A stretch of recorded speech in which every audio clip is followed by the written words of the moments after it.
Welcome to NARAL's The Morning After. Each Thursday, our podcast brings you the latest on reproductive health care, progressive politics, and the fight to keep abortion safe and legal.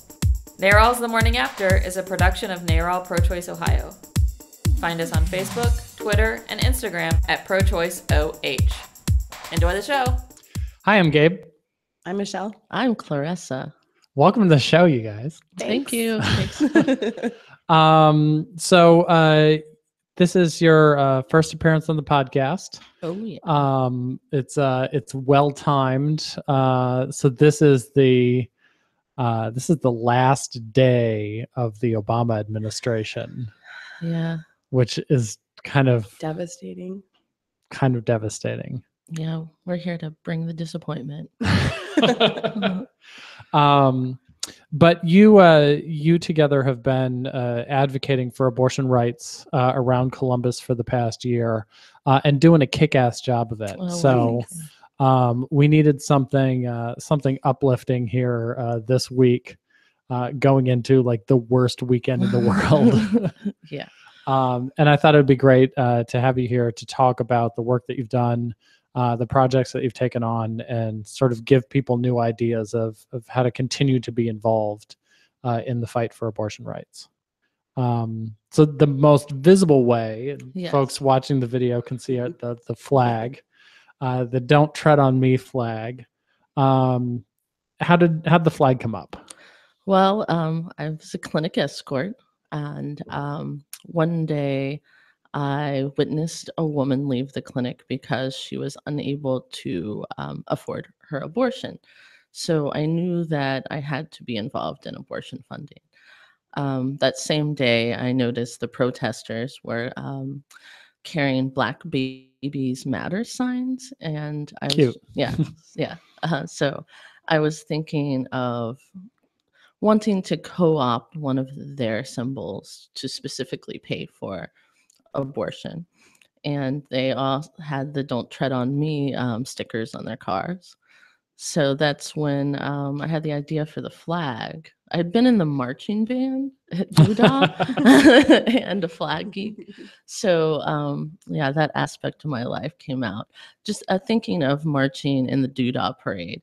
Ultimately, when I did this project, I thought I was going to make a stencil and maybe spray paint about 25 of them if I could find that many people to do this. I didn't think it was going to kind of grow into what it is now. But then I met Michelle, and I found a partner in crime. For sure. And we met at the Gynotician, Dr. Kasich protest. We met, and we didn't know who the other person was, but we have a picture of ourselves together. I was like, I like your cat clothes. And she's like, I like your vagina costume. Yeah, she was dressed, it was like dressed like a vagina. That's how we were born. But yeah, I had no idea how to do an abortion fund. So I just reached out to people in the community, and I got all of the help that I needed to do it. We have such a good repro rights community in Columbus. It's crazy. Yeah, I think that's to do a project like this, you obviously don't have to have any type of special skill. Clearly. Yeah. So the network is there if you ask for help. About how many flags have been produced so far? Well, we are currently sold out, and we're getting ready to print 100 more. So say at least 200 or 250. Yeah, 250. Wow. Yeah, 250. On my generosity fundraiser, I had $500 listed now, and that's just the donations that we've had online, not the in-person on Cash and Square. Yeah, that's not sold. Including it. So I think we've done maybe 3,500. We're super official. No, that's totally badass. So the money is going to pay for women's abortions. Is it going through one of the funds, or is this being separate straight to a clinic? We give the money to Women Have Options. Okay. Ohio. Yeah, Women Have Options, Ohio. That's badass. Yeah, so all the money goes there, and soon we will be producing t-shirts.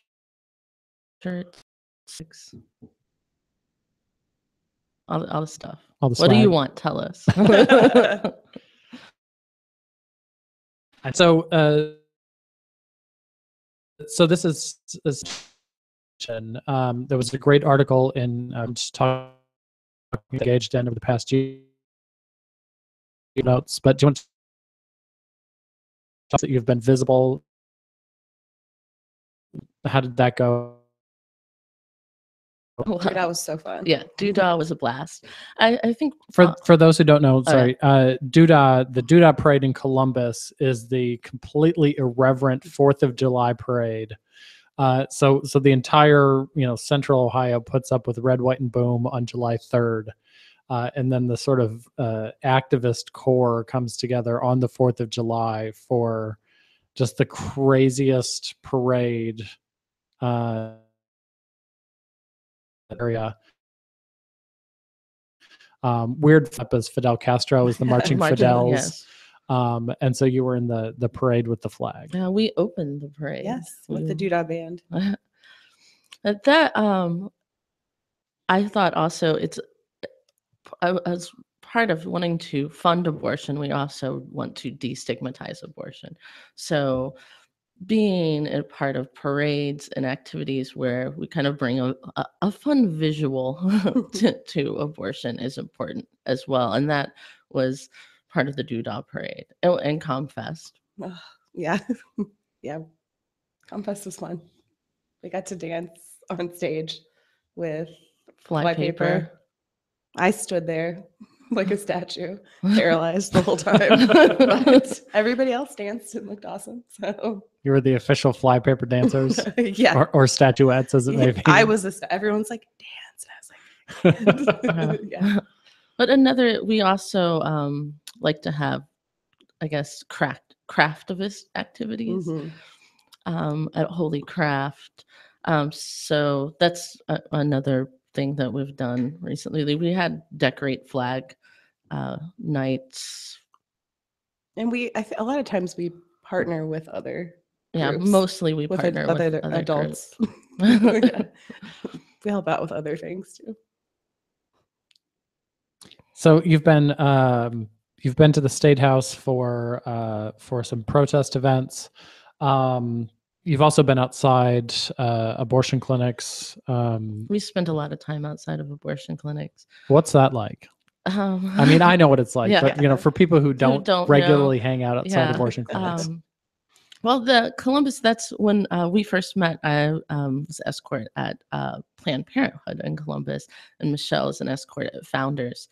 So we were kind of living these parallel lives. Yeah. But I think I like to say like abortion clinics are like snowflakes. Each one is a little different. And that was kind of part of one of our projects, was traveling to different abortion clinics in Ohio. You still want to do that? But specifically in Columbus, when I first started escorting, I was shocked. I couldn't believe what was happening outside of clinics. The amount of just protesters and yelling. Now, I hate to say this, but it's mellowed a little bit. But I'm also kind of numb to it as well. Several of the different groups have other projects going on right now. Like the Duggery group is making a movie, and one of the hate groups is trying to create their own church. So they're spread thin. Yeah. So they don't have as much time to harass women outside clinics. So that's a good thing. Yes. You were both present. Did you both testify to the city council? Yes. When the clinic protection ordinance got passed back in June of last year? Do you think that that's had a positive effect? Are we? I do. I think that they're at least nervous about it. Like, yeah, definitely. Yeah. Which is good. I mean, if they're thinking twice Absolutely. about being, complete assholes to women who are going into a doctor's office, that is the goal of the ordinance. Yeah, for a while they would stand across the street. I think they knew what they were doing was unacceptable. Right. Well, some people knew. There's a different array of protesters, some of the milder ones would kind of try to talk to the louder ones to step back. So it'd be interesting to see the infighting outside of clinics. But most of the time, I would be escorting at Planned Parenthood, and then Michelle would stand with the protesters and record them. So I think you have a more unique perspective on protesters than anyone else.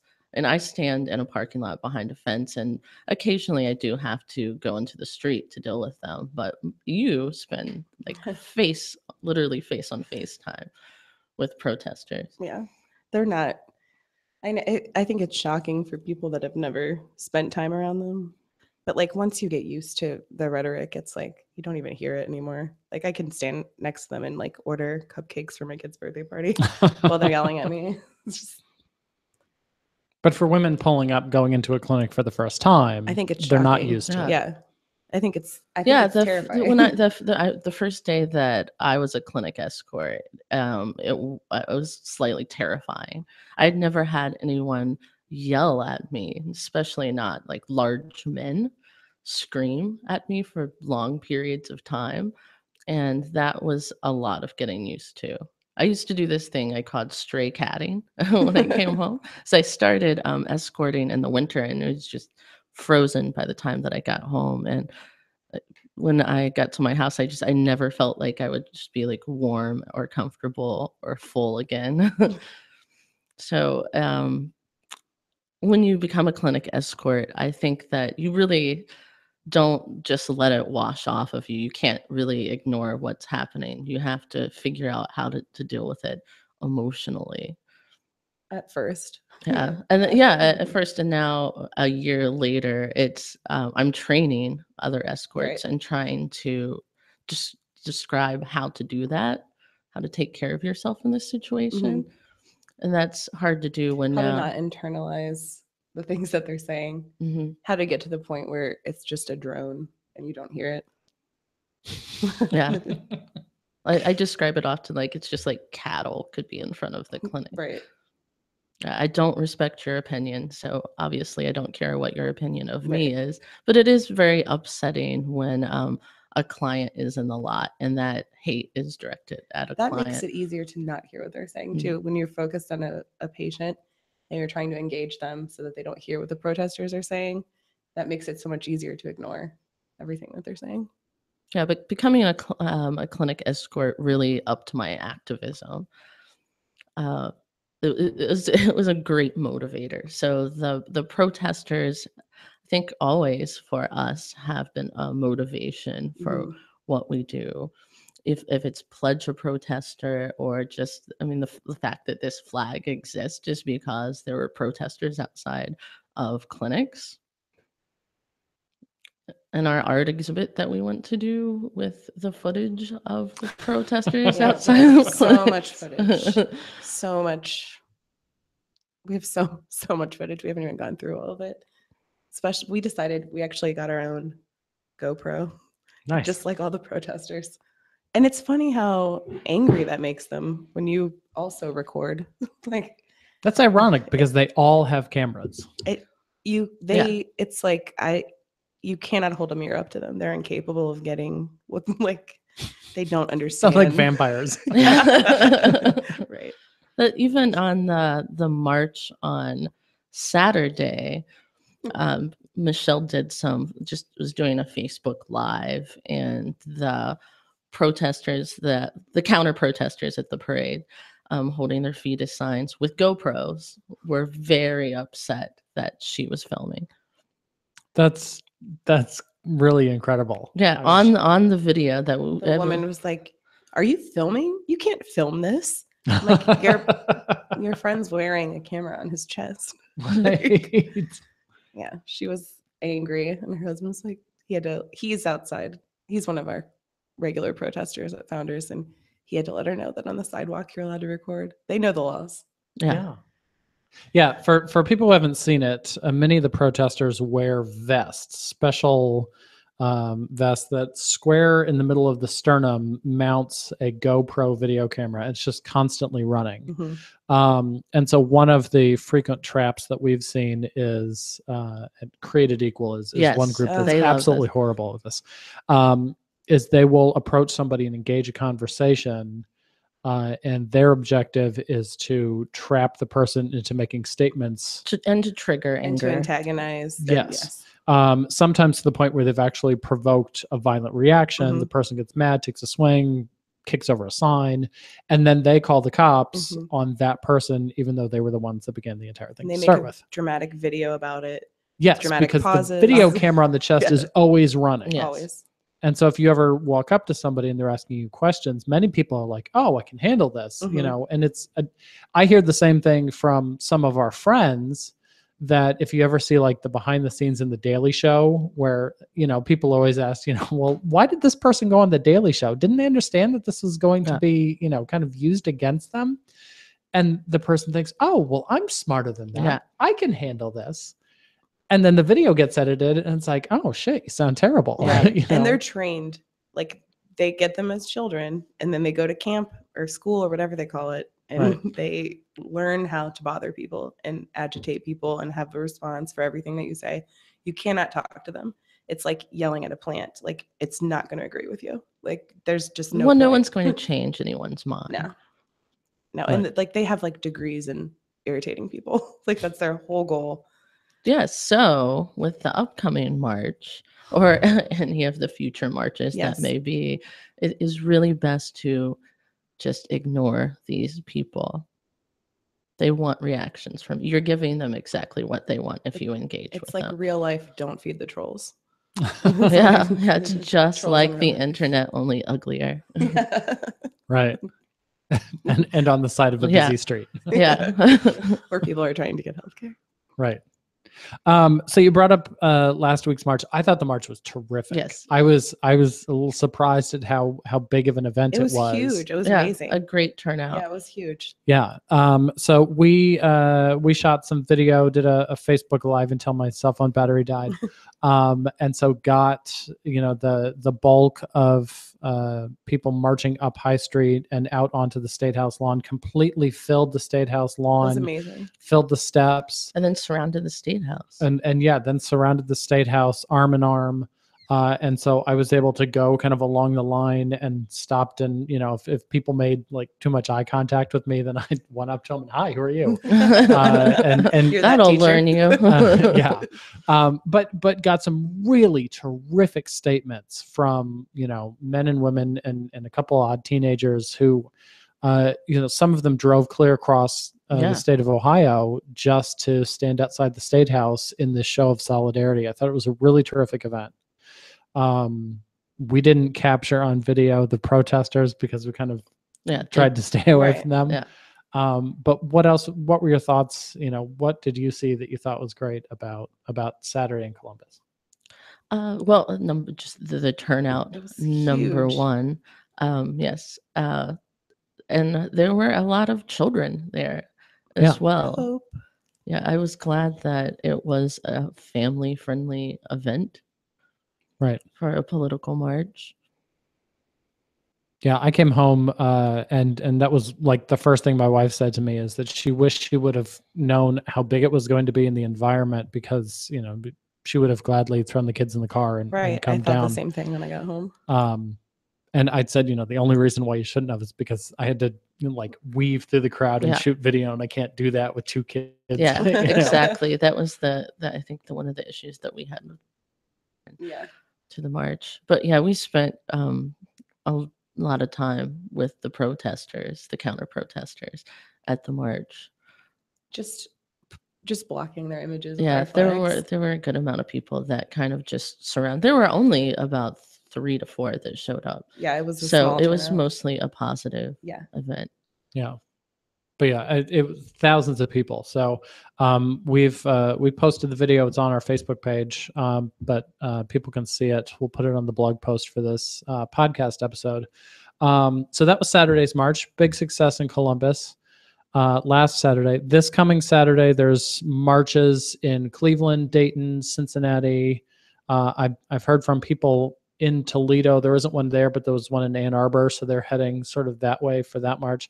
I know there's one in Chillicothe, which is like the tiniest little city. Oh, that's cool. Part of me wants to drive down just to see how that goes. Yeah, I would like to see how that goes. I know there's one in Athens, of course. Oh, that's good. I didn't have that one on the calendar.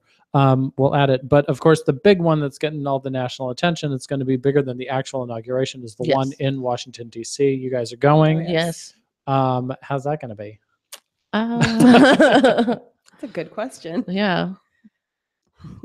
I think that they are moving in the right direction. Okay.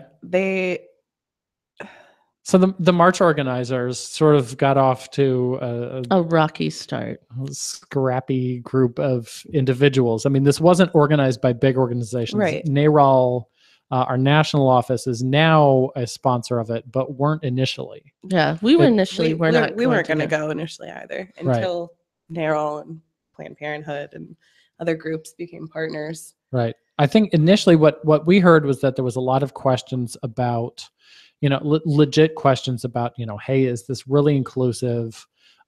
Is this sort of the kind of stereotypical couple white women throwing something together? It's like a fine example of white feminism. Yeah, but since then, it does appear that the organization has evolved and they've been adding in and opening it up. And their platform is good. Yes. Yeah. If they follow it, it's good. Yeah. Right. So, yeah. It sounds like there's going to be a bunch of celebrities. I heard Janelle Monáe is going to be performing. It's like turning into a concert as well. So, yeah. I don't quite get where they're going to be along the mall. I mean, it seems like not everything's figured out yet. Which is fine. Yeah. It'll be a good time. It's a democratic process. Yes, indeed.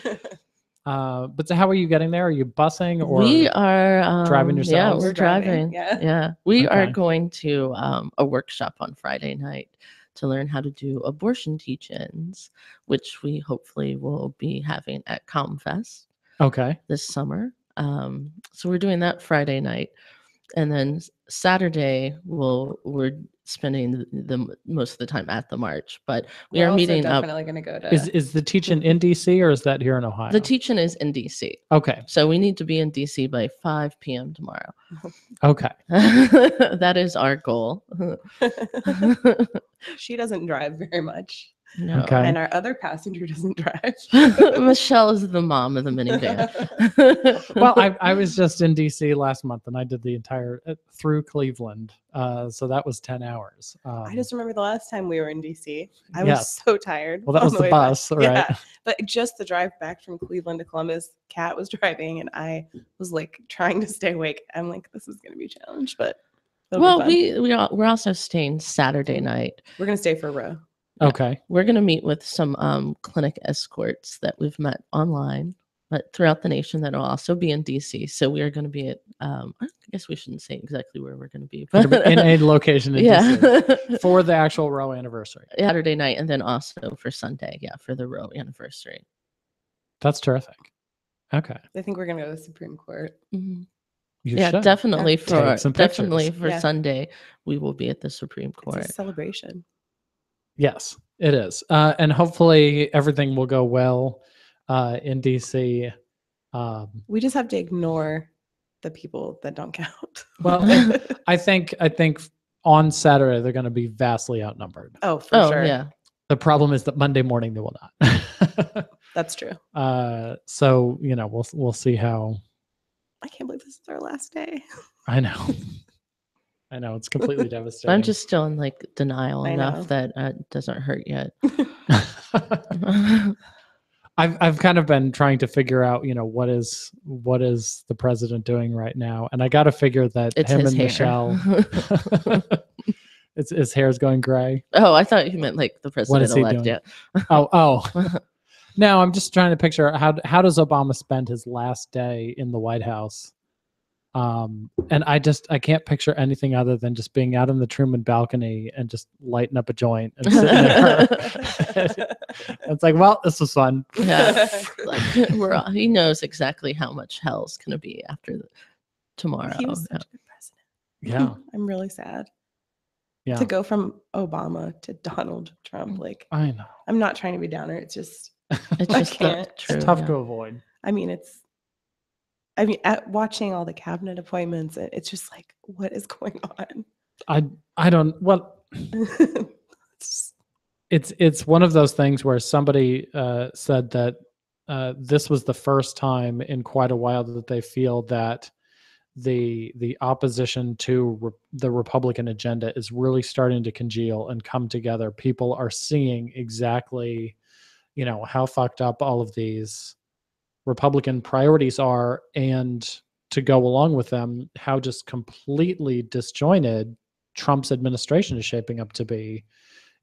Cabinet secretary nominees that don't seem to understand anything about the Like, oh, appoint you've the Or never- even department. want that. It's like you've never been to department public exist. school and you hate schools. Well, Right. why don't you head education? It's Right. like, And Rick Perry, Yeah. who Oh my doesn't know shit about Yeah. about the dick. energy- doesn't know anything about the education department is going to lead it. So I think that, fortunately there are many great points that we can push back on to illustrate very clearly. This isn't like a difference of opinion. This is no, these people are not prepared. Trump is not ready to rule this country. And, I was just talking to a reporter last week. He was saying that this isn't even on many of these issues more of foreign policy. It's not a Republican versus Democrat. It's American versus Vladimir Putin's, Yeah. control. And why on earth would you not choose to do the American thing? They minted that coin, didn't they, in Russia, like celebrating Donald Trump? Yeah. They made a song and like his sister Elizabeth, and they put up a picture of Elizabeth Warren. Fail. Yeah. So it's terrifying. we'll see. Hopefully how it this will be goes. a great motivation to turn people to activism, Yeah. and we will see more people at the State House. Yes. Speaking of, there's many great ways that people can get involved. So there's all the marches going on the 21st. And there's some Row Together activist trainings. Are you guys coming to one in Yes, Columbus? yes. we will be there. Yes. Sweet. The first one is down in Cincinnati on January 31st. Then in Columbus on February 8th, and in Cleveland on February 9th. You can find out more about these in the show notes or on our Facebook page. We've also got on February 15th a Columbus Stands Up for Choice comedy Yes. event at Ace of So Cups. fun. So much fun. Have you been to one Yes. of Oh, those we've before? been to Yes. several. I Yeah. haven't. I Oh haven't. my! It's so It fun. was a blast. It was- Yeah. and they've gotten bigger and bigger every time, and it's just like a room full of your favorite people laughing together. It's like it's such a good time, and it raises so much money. That's badass. Yeah. So that's February 15th in Columbus at Ace of Cups. So And that's those a are great things. bar. Those are things that are coming up soon. Just to throw out a note, we had success with our Patients to Advocates program last year. We're looking to create a new year, a new cohort of Patients to Advocates, women primarily in Cleveland, because that's where it's held, who've had an abortion, who are willing to, work together to be able to speak out about that. They're taking applications now for that. You can find out more information on our blog, NARALProChoiceOhio.com. And then the last couple things on the agenda, you'd mentioned a Teaching at ComFest. Yes. So that's something for people in Columbus to look out for, Yes. and possibly something going on at Pride. Yeah, we plan an event Definitely. at Pride. It's gonna be really fun. Yeah, if you want to participate in it, you could email us at feministflagcorps@gmail.com or send us a message on Facebook. Oh, also, is it Ooh La La, the burlesque place? Yes. They're going to be doing an abortion burlesque show. Oh, Yeah, it's going to be amazing. when is that? There's going to be 2 or 3 of Yeah, them. I think March 23rd and 24th. It's going to be awesome. Possibly on the 25th as well, depending on. Did I get the name right? I don't know. I don't know, but we'll find I know out. the Yes. Ooh La La's. I We'll know that add it's it to gonna the be calendar. Amazing. Yeah. That's great. So you guys on Twitter is at FemFlagCorps. Corps is CORPS, right? Yes. Mhm. And then also Feminist Flag Corps on Facebook And Instagram. and Instagram. There we go. Okay. I hate Christina Hagen. Yeah, well, everybody does. Yeah. I just wanted to say it in a microphone. Wow. So this was your first podcast appearance. How Yes. did you like it? Are you going to come back? Yeah, I didn't like disappear, so didn't combust. I managed to talk by the end. Okay. So we'll send you guys off to go pack. Represent DC. Whoop, We're whoop. proud Yeah. of the work that you're doing. Thank you very Thank you. much Thank for you. you guys for doing that. And we'll see everybody next week. All right. Bye. Bye. Bye.